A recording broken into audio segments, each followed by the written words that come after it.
오늘은 하나님의 나라 두 번째입니다. 하나님의 나라. 하나님의 나라라는 게 뭐냐? 하나님의 말씀으로 통치를 받는 영역, 그 모든 것이 다 하나님의 나라라고 있습니다. 그래서 구체적으로 우리에게 지금 하나님의 나라가 어떤 곳이냐? 교회가 될 겁니다. 교회. 또한 하나님의 나라는 그렇기 때문에 하나님의 말씀에 의해서 보호를 받는 것이 하나님의 나라입니다. 하나님의 말씀에 의해서. 그게 곧 하나님의 나라입니다. 그래서 마태복음 16장 18절 19절 보면 말씀으로 작동합니다. 또 내가 내게 이르노니 너는 베드로라. 내가 이 반석 위에 내 교회를 세우리니 음부의 권세가 이기지 못하리라. 내가 천국 열쇠를 내게 주리니 내가 땅에서 무엇이든지 매면 하늘에서도 매일 것이요 내가 땅에서 무엇이든지 풀면 하늘에서도 풀리리라 하시고. 아멘. 그래서 하나님의 나라가 현실적으로 우리의 삶 가운데는 교회가 하나님의 나라라고 할 수가 있는데, 그래서 교회가 주님께서 핏값으로 사신 교회라고 그러죠. 세상 우주 만물을 창조하시면서 주님께서 핏값을 치르시고 창조하신 것은 없습니다.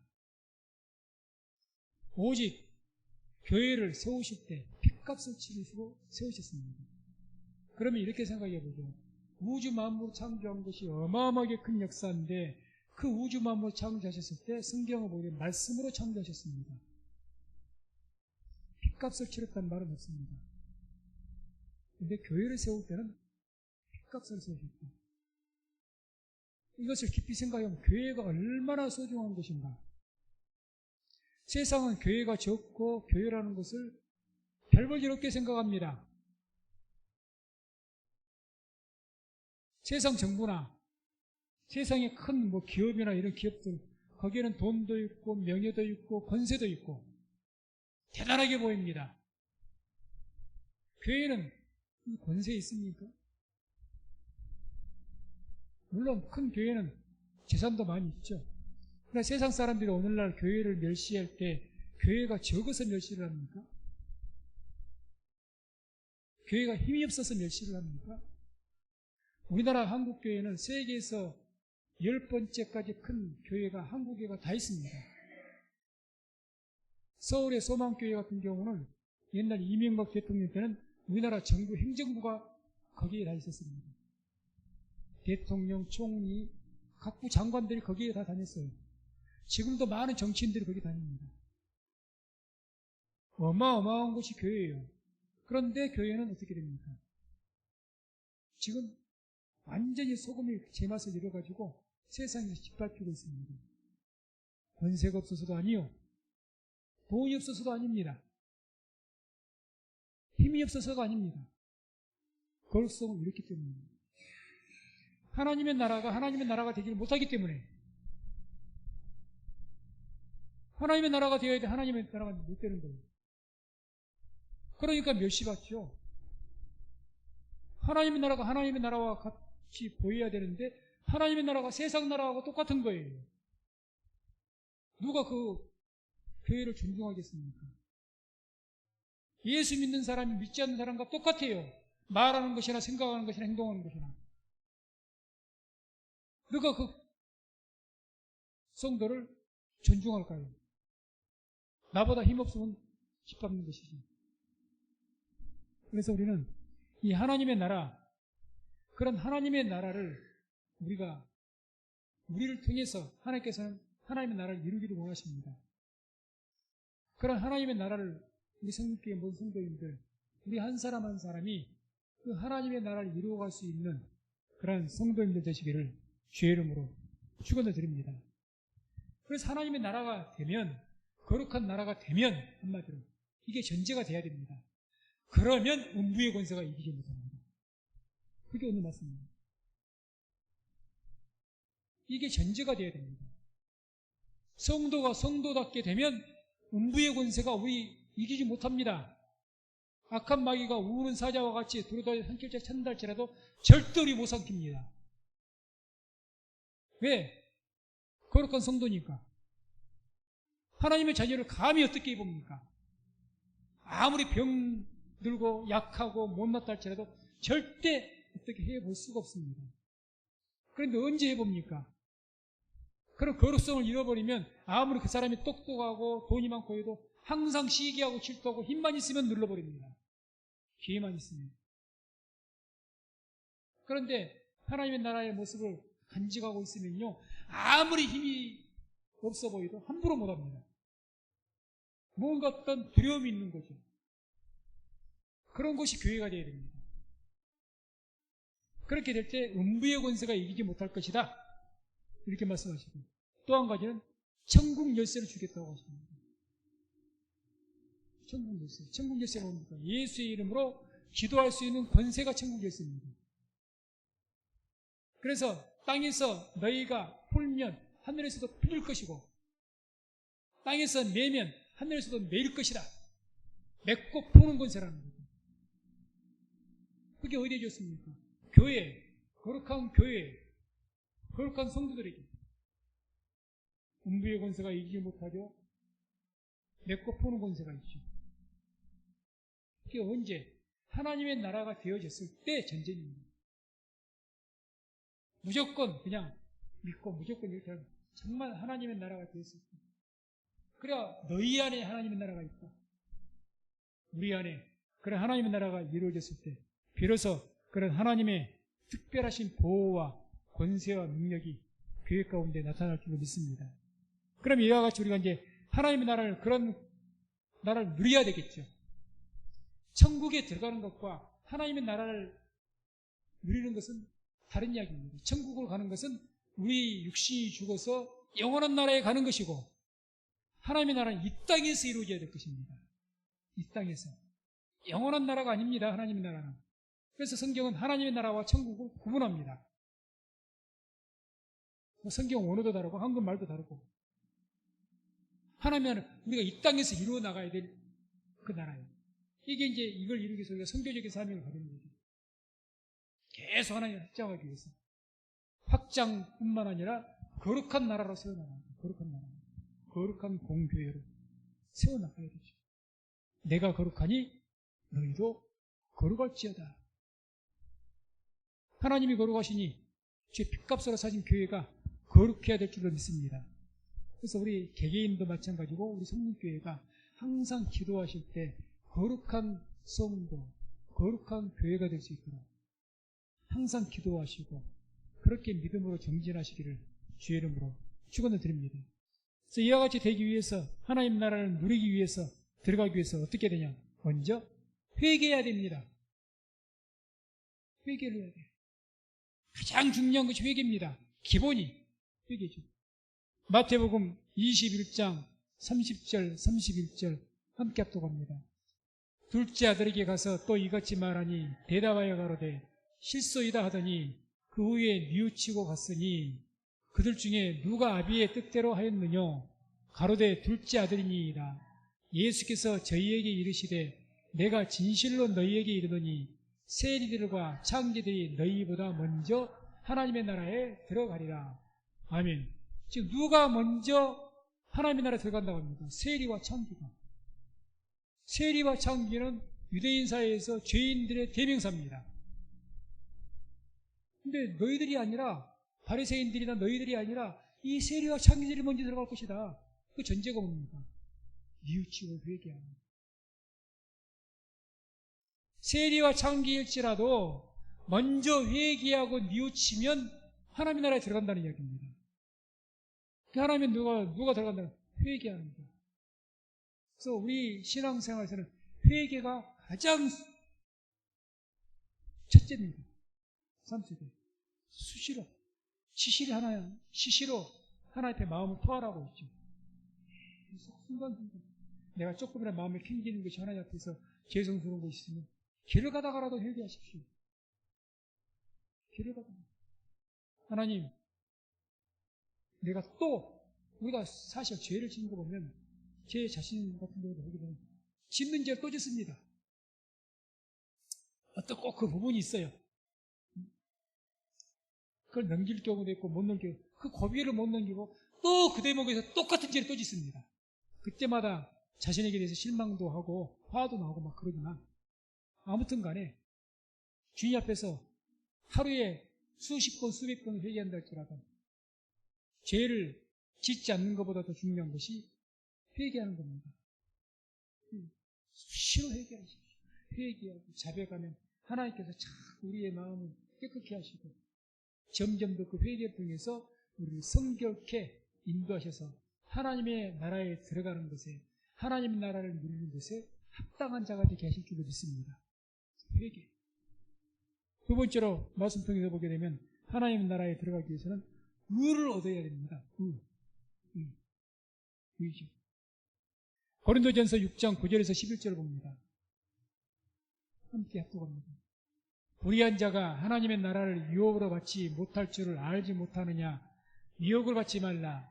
음란하는 자나 우상 숭배하는 자나 간음하는 자나 탐색하는 자나 남색하는 자나 도적이나 탐남하는 자나 술 취하는 자나 후욕하는 자나 토색하는 자들은 하나님의 나라를 유혹으로 받지 못하리라.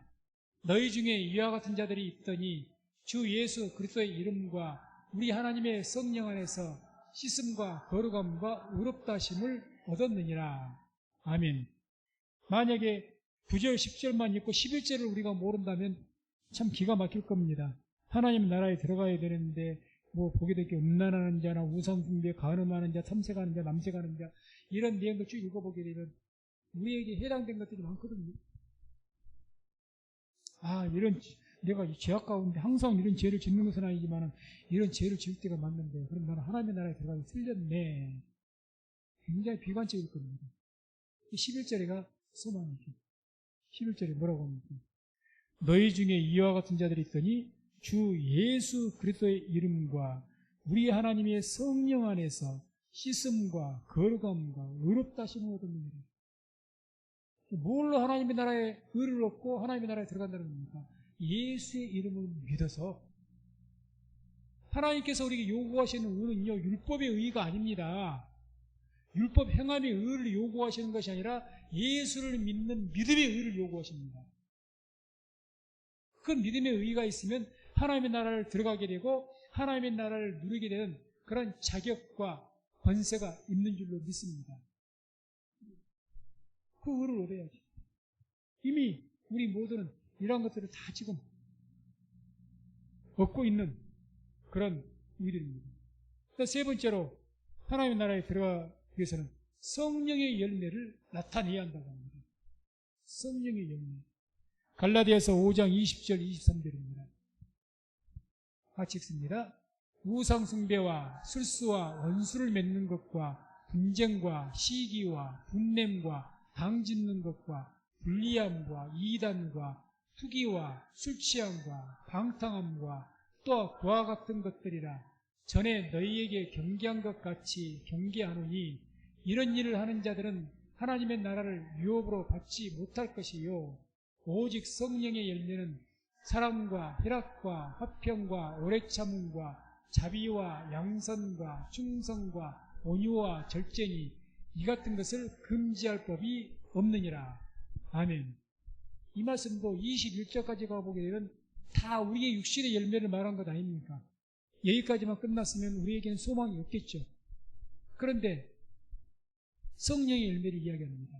이 성령의 열매는 23절에 온유와 절제니 이 같은 것을 금지할 법이 없다. 막을 수가 없다는 거예요. 성령의 열매는 우리가 만약에 성령의 열매를 내가 성령의 열매를 맺기 위해서 노력을 해야 되고 어떻게 해야 된다 그러면 대단히 비관적일 겁니다. 성령의 열매 한 가지 한 가지를 보세요. 대단히 비관적일 거예요. 내가 이것을 그래서 항상 우리를 점검해 이거 성령의 열매 예수님께서는 열매 맺지 못한 날마다 어떻게 한다고 했습니까? 찍어서 불에 던진다고 하셨거든요. 이런 말씀 들으면 두렵죠. 이거 아무리 예수님 잘 믿어도 성령의 열매 이런 열매가 없으면 나는 이제 죽네. 그러니까 금지할 거 없다. 그 말은 무슨 말이냐? 열매는 어떻게 해서 열매가 맺습니까? 가지가 나무에 붙어 있으면 열매는 저절로 맺게 되어 있습니다.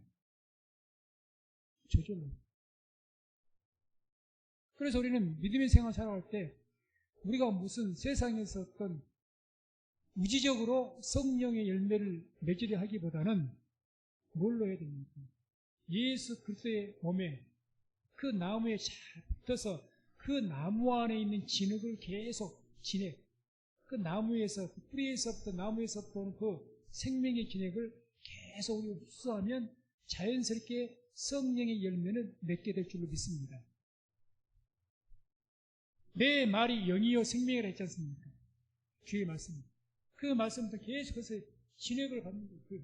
지금도 말씀 통해서 하나님의 영의 생명을 계속 공급했다 보면 우리가 뭐 의지적으로 내가 해야 돼 각오하고 결심해서가 아니라 그 말씀을 통해 생명을 공급받다 보면 생명의 열매는 저절로 나타나게 되어 있습니다. 저절로. 나무에 붙어 있으면 가지가. 그래서 그렇게 해서 한마디로 그러니까 어떻게 하나님의 나라를 누리게 됩니까? 나무에 붙어 있어야죠. 계속해서 하나님의 생명을 공급받고 있으면 그 성도는 하나님의 나라를 누리게 될 줄로 믿습니다. 하나님의 나라를 누리게 됩니다. 다음에 네 번째는 하나님의 나라에 들어가기 위해서 하나님의 나라를 받아들여야 됩니다. 수용해. 이게 무슨 말이냐? 마가복음 10장 14절 15절 함께 또 합독합니다. 예수께서 보시고 분이 여기에 이르시되 어린아이들의 내게 오는 것을 용납하고 금하지 말라. 하나님의 나라가 이런 자의 것이니라. 내가 진실로 너희에게 이르노니 누구든지 하나님의 나라를 어린아이와 같이 받들지 않고는 나는 결단코 들어가지 못하리라. 어린아이와 같이 하나님의 나라를 받들지 않는다. 그러면 들어가지 못한다. 이 받들지 않는다, 이 받든다는 것이 받아들인다는 뜻입니다. 이 데코마이라는 것이. 받아들인다. 이 데코마이가 그래서 영접하다라는 뜻도 됩니다. 받아들이는 것. 하나님. 그래서 기뻐하면서 받아들이는 것. 하나님의 나라. 그래서 이제 이 하나님의 나라, 특별히 하나님의 나라를 조금 더 묘사하는데 하나님의 나라에 대해서 지난주에 들었던 것처럼 우리는 말씀, 씨가 하나님의 나라라고 했는데 씨를 뿌리는데 귀를 뿌리면서 말씀은 받아들이는 거죠. 그것도 그냥 받아들이 영접한다는 의미가 데코마이가 기뻐하는 마음입니다. 모든 마음을 활짝 열고 그래서 어린아이를 비유한 겁니다. 아이들이 뭔가 좋은 행사 같은 거 있으면 막 몸이 좋아질 때 이것저것 생각하면서 모든 것을 오픈하고 막 기뻐하고 좋아하시고 받아들이죠. 아마 예수님이 오신다니까 아마 아이들이 그랬을 것 같아요. 예수님이 누군지 뭐 하시는지 얘들이 알게 뭡니까? 그런데 그냥 어른들이 예수님이 오신다 뭐 예수님이 우리 구원자가 오신다 그러니까 그냥 그대로 믿는 거예요. 여기서 왜 그 예수님이 나사렛 촌 사람이 그래? 왜 저 사람이 우리 구원자야? 아니 그런 것 없습니다. 애들은 그냥 그렇다면 그런 줄 아는 거예요. 그래서 예수님이 오신다니까 너무 좋아가지고 뛰고 그러는데 제자들이 책망하는 거예요. 예수님이 뭐 하신 거죠? 아이들이 얼마나 그렇게 이제 순수한 마음이죠. 인간은 뭔가를 오늘도 우리 하나님 예비하면서 찬양하고 생각이 복잡합니다. 지금 심란하고 복잡하고 여러 가지로 복잡해가지고 마음껏 영접을 못해요. 하나님 나라 마음껏 예배를 못해요. 마음껏 찬양을 못합니다. 마음껏 부르짖지를 못합니다. 온갖 뭐가 어린아이와 같아야 되는데 어린아이가 지금 아는 거예요. 세상에 찌들어가지고 아이와 같은 마음이 되지 못한 겁니다. 그래서 하나님 예배할 때마다 하나님 나라 활짝 열고 받아들이고 기뻐하고 춤추고 이래야 되는데 그러지를 못한 거예요. 그러니까 한 번 예수님이 그러셨습니다. 내가 세상에 대해서 어떻게 비유하시냐? 내가 너희 피리를 불며 우리가 춤을 추어도 너희가 춤추지 않고 내가 슬퍼함에 애곡할지라도 너희가 함께 울지 않았다. 안 하는 거예요. 속된 말로 따로급합입니다. 너는 해. 나는 나. 주님이 아무리 말씀 전해도 거기에서 함께 안 해요. 그게 하나님 나라를 받들지 않는 겁니다. 함께 예비하며 함께 울고 함께 웃고 찬양, 이게 막 돼야 되는데 이게 안 이루어지는 거예요. 그러니 하나님의 나라를 어떻게 들어가 하나님 나라 누리겠습니까? 될 수가 없는 거죠. 그래서 우리는 항상 하나님의 나라 이렇게 정말 어린아이들과 같이 받아들일 수 있는, 기뻐하며 응접할 수 있는 그런 은혜로운 마음, 항상 복된 마음, 그런 좋은 밭이 되기를 주의 이름으로 축원을 드립니다. 다섯 번째, 하나님의 나라에 누가 들어가느냐? 가난한 자가 되어야 된다고 합니다. 가난한 자. 영적 가난한 것을 말하는 것이 아니고 진짜 가난한 자. 마가복음 10장 23절 25절 함께 합독합니다.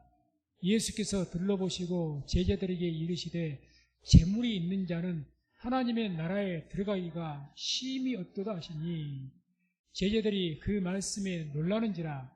예수께서 다시 대답하여 가라사대 얘들아 하나님의 나라에 들어가는 가기가 어떻게 어려운지 약대가 바늘기로 나가는 것이 부자가 하나님의 나라에 들어간 것보다 쉬우니라 하신대. 아멘. 물질이 없어서 가난한 자를 말합니다. 그런 자들이 하나님의 나라에 들어가기도 쉽다. 그래서 내 보물이 있는 곳에 내 마음도 거기에 있다고 했죠. 사람이 재물, 그 재물의 욕심, 소유욕이 있기 때문에 그 욕심 가운데 거기에 사로잡혀 있는 자는 하나님의 나라에 들어가기가 어렵다는 이야기입니다.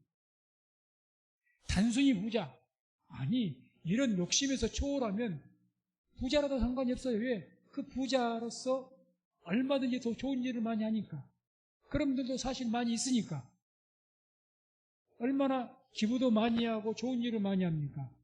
그분들에게 욕심이 있으면요, 재물에 대한 욕심이 있으면 절대 그렇게 못합니다. 못해요.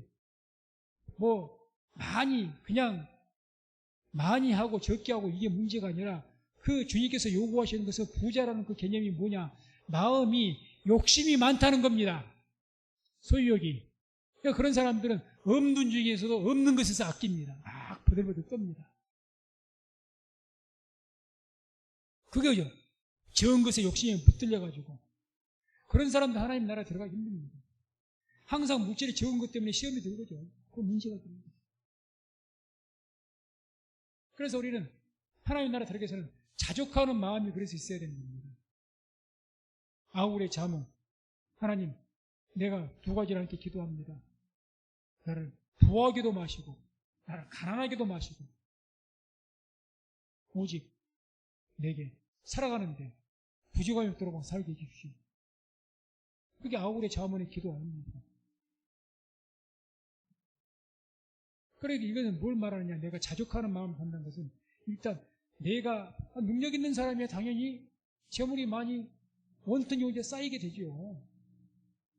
그래서 부자다, 큰 그룹의 회장이다, 그 사람은 천국 가기 힘들다, 하나님 나라에 들어가기 힘들다, 그거 말씀하신 것이 아닙니다. 물질에 대한 욕심이죠. 지금 이 말씀도 배경도 어떤 청년이 주님께 왔어요. 주님, 내가 어떻게 영생에 들어가겠습니까? 주님 따르기를 원한다고 합니다. 주님께서 그러면 그 청년들을 사랑하니, 주님께서 그 성경 말씀에 그 청년을 사랑했다고 합니다. 사랑하신 말씀 뭐라고 그럽니까? 그러면 네가 나를 따라오기를 원한다면 너게 있는 그 재물을 다 가난한 사람 나눠주고 그리고 내게로 와라고. 그런데 이 청년이 가면서 이제 고민을 깊이 하면서 주님을 안 따라옵니다. 그 이후에 이 말씀하십니다.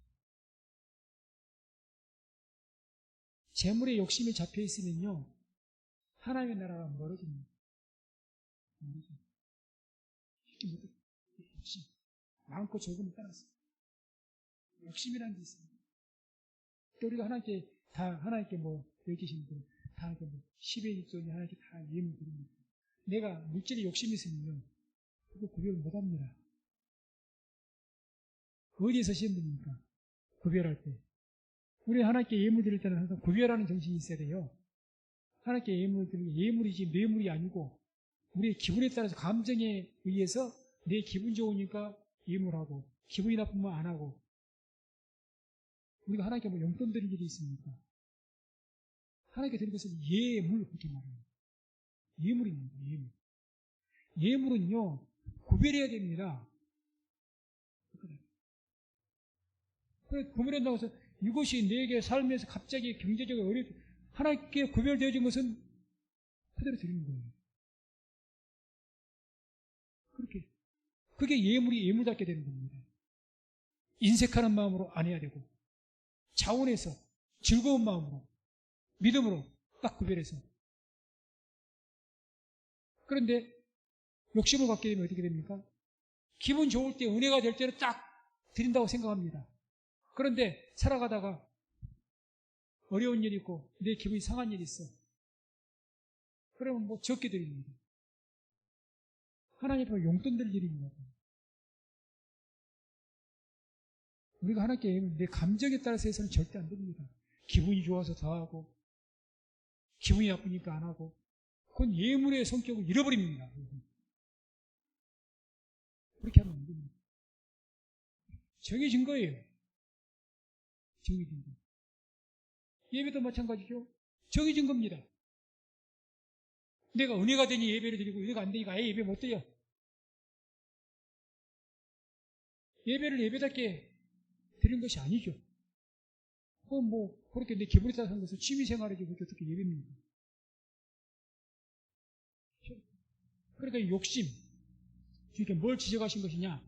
그런 욕심이 많아서 그 욕심적인 그 부자, 그런 자들은 하나님 나라를 못 누린다. 맞는 말씀이죠. 맞는 말씀입니다. 하나님 나라를 못 누린다. 여섯 번째, 하나님 나라에 들어가려면 말씀을 깨달아야 됩니다. 깨달아야 됩니다. 마가복음 12장 34절 함께 합독합니다. 예수께서 그 지혜 있게 대답함을 보시고 이르시되 내가 하나님의 나라에 멀지 않도다 하시니 그에 감히 묻는 자가 없더라. 어떤 사람이 예수님께 묻습니다. 주님, 가장 큰 계명이 뭡니까? 율법에서.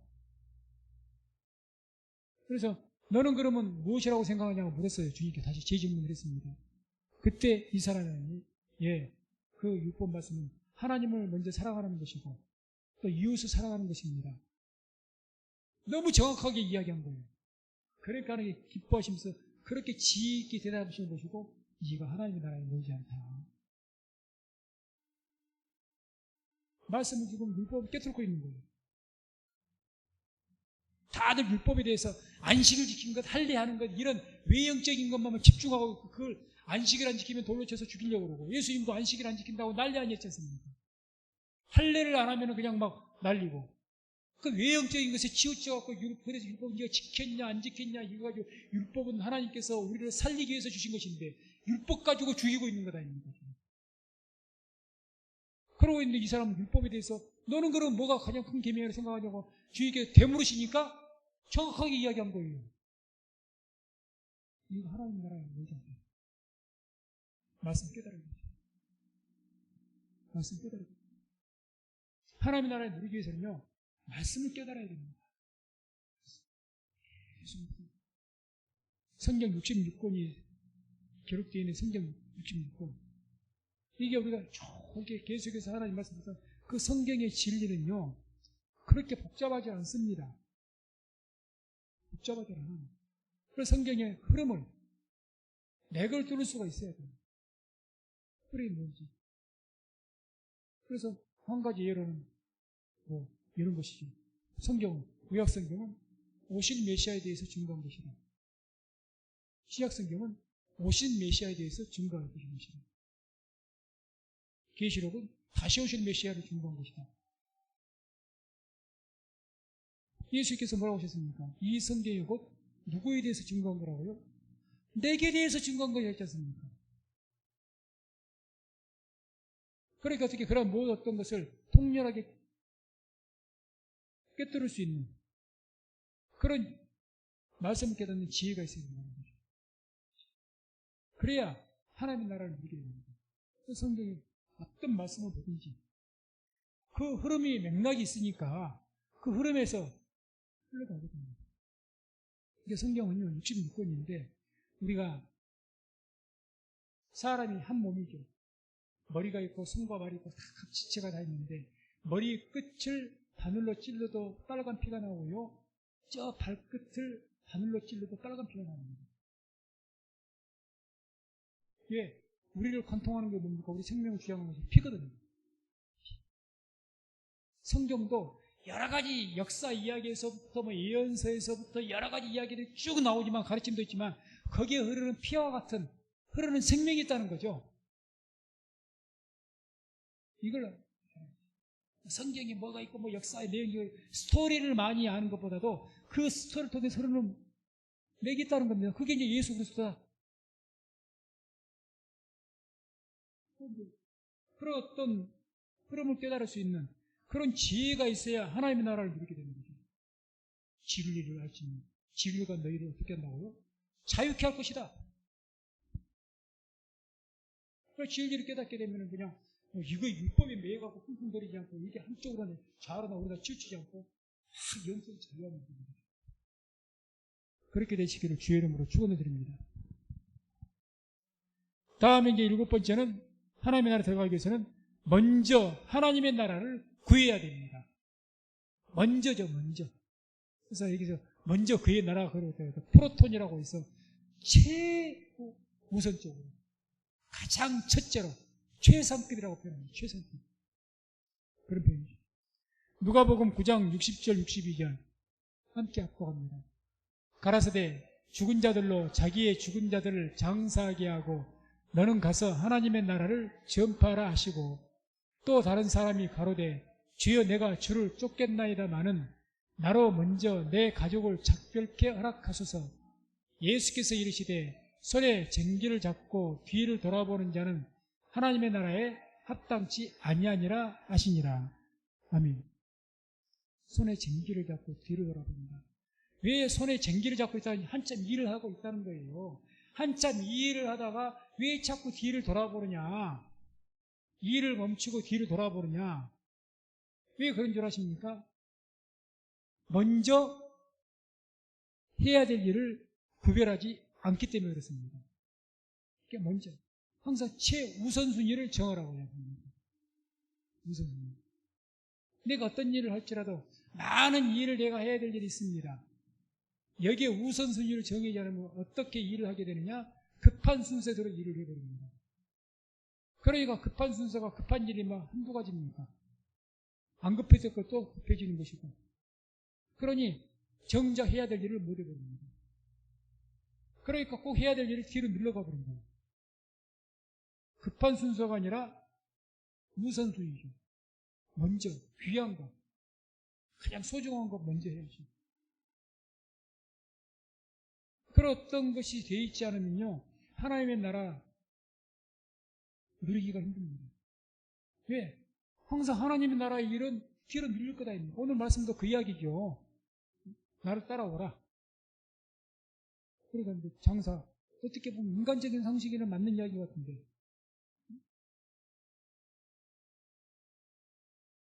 지금 주님 떠나면 따를 게 있습니까, 이 사람은?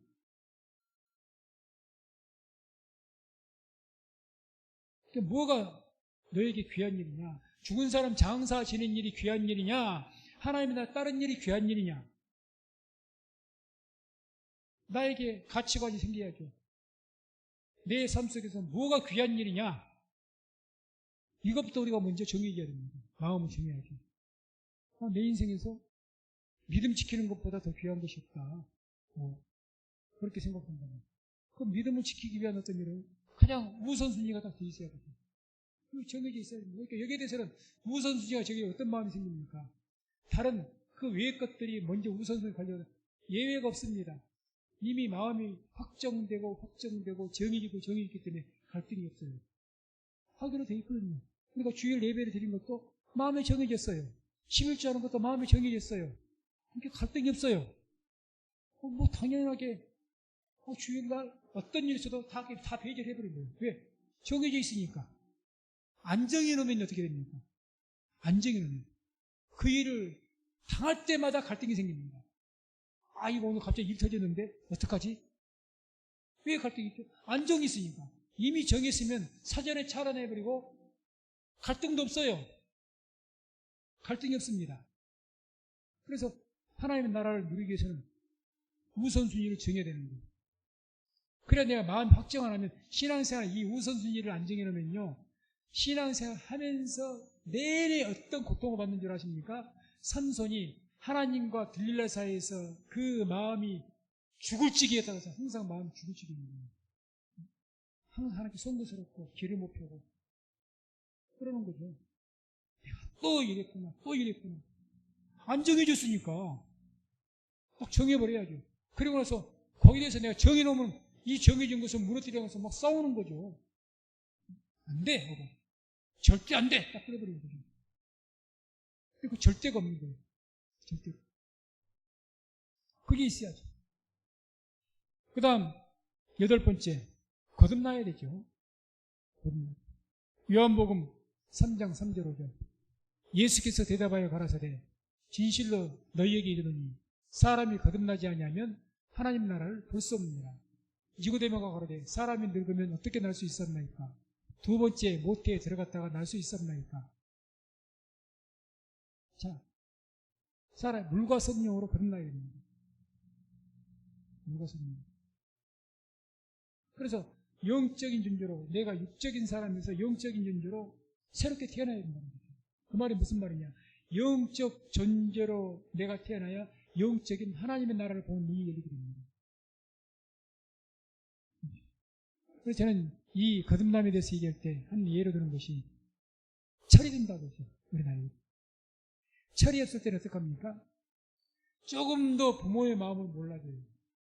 조금 더. 우리가 언제 아이들에게, 자식들에게 저놈 참 철들었네 이렇게 이야기를 하게 됩니까?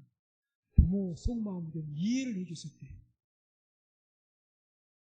저것이 날마다 이긴 줄 알았더니 이제저도 부모 속마음도 좀 알고 생각이 좀 깊네. 그때 철이 됐다고. 그때 철들기 전에 어떡합니까? 지밖에 몰라요. 부모의 어떤 마음을 조금 더 이해를 못합니다.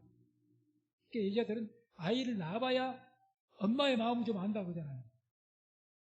철이 들기 전에는 모르는 거죠. 영적인 것도 마찬가지입니다. 영적으로 철들지 않고 거듭나지 않으면 하나님의 나라 모릅니다. 들어도 듣지 못하고 보기는 보아도 보지 못했습니다. 깨닫지 못합니다.